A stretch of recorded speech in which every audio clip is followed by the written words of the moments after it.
I mí eibhre na bliana seo, tháinig do líon nua is seo a dúsgart na hÉireann a thugann ar gach únar madra microclís a fháil don anbhí.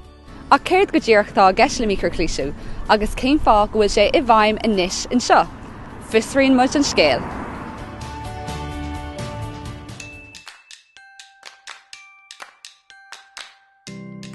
Líad an siúd é an microclís in seo, cén chuaon aibreann sé?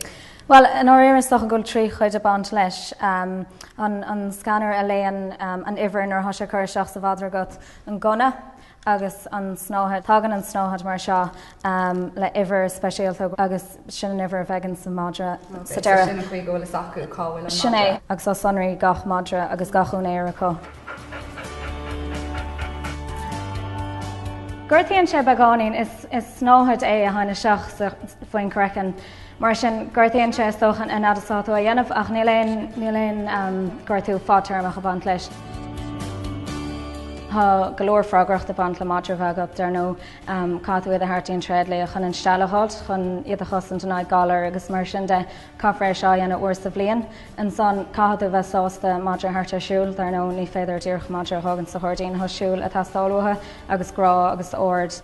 Tá lán madraí sa tíir seo gan únéir agus má fiochan an cuairlacha an thaid sóisiad agus má thoisiid sa pound. Well, an son bíon seachtain a cáthastálam agus mana hagan an únéir nó mana tugtar balla nua dómh de an 8 iad scrúsa. Ach sin rud eile leis an Michael Heisiú caríonn sé sin taachtar na húnéirí má madra fánach an.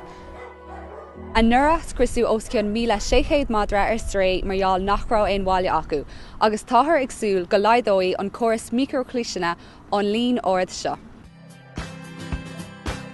We think it will help. I mean, the dogs then, if they come into us, they are microchipped.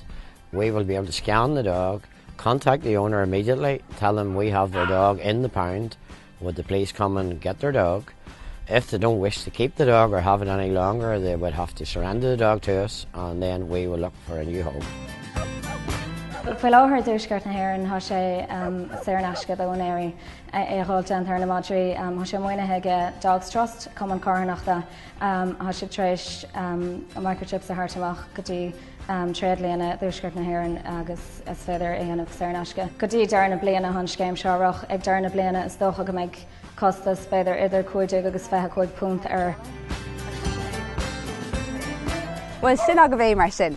Aon duine agah nachfuil microclís ar bhar madra go fóil a déanaí cuine le bhar dréadalaí áitiúil go luath agus caragaí le líon na madraí ar stré a chuirtear síos gach bliain a laidiú.